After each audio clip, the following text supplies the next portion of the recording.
What's up guys, it's Punchy, and today I've got another enchant to break down that you might not know much about. It's been through a lot of changes since its introduction and testing, but it's one of the best enchants I've been able to get my hands on recently. Here's what I know about the stone enchant. Before we start, I want to thank everybody who was there during my birthday stream and those who supported my video on the wrought weave idea. It's a genuine idea that we spent hours on, and we thought it would be a great addition to the game, and it was crafted with a lot of care. And if you do enjoy my content, make sure to like and subscribe because it motivates me to create something that you guys want to watch. Enjoy. The stone enchant has been moving around a little bit in the PvP tier list, yet it lacks a bit in the drip game. Its appearance is pretty basic as it turns any weapon to a brown prehistoric version, which does look pretty nice on blunt weapons or spears like this. It's nothing too crazy, but it is a noticeable difference from your base weapon. One thing I will note is that the lack of particles is a breath of fresh air. According to my testing, which is fairly accurate, the stone enchant deals increased posture damage and does a little bit more damage on guard breaks. First, I'll show you an example on how much posture damage one can deal with a normal long spear in comparison to my 3-star damage stone one. Against my build that has 23 posture, which is a normal amount of posture, the base Gromorian long spear does 22% posture on each M1 and does 7% HP once broken.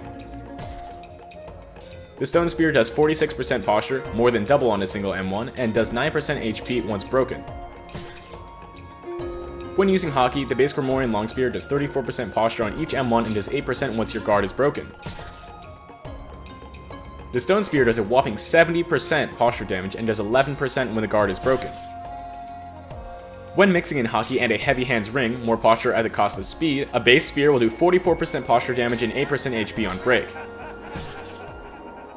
With all of these bonus factors, the stone long spear does 80% posture damage and 11% HP on break. Honestly, that's pretty nuts because if you do fight somebody with less posture than whatever I have in my artist build, it might as well block break them in one hit. Of course, it won't be the same on every single weapon, but the posture damage multiplier is double in most cases. To my surprise, the stone enchant effects are active during certain crits and perform especially weird with a Gromorian long spear. If you're using a basic long spear and you hit a block with chain pull, you'll end up doing 0 posture damage even with hockey. If you end up using a stone enchanted long spear, any critical attack will do 16% with hockey or without. This could be a bug because I do find it weird that hockey does not affect the crit attack on the spear, but the stone enchant does. Oddly enough, this enchant works differently on mantra interactions. With a basic punch or strength mantra, you'll still deal the same amount of damage with stone or without, but with hockey, you do increase damage anyway with your strong left. Even with a weapon-based mantra like Master's Flourish, the enchant is not in effect while hockey posture damage is. A basic Gromorian longspear does 45% posture with both hits and does 5% damage. With hockey, it does 68% posture and 6% damage.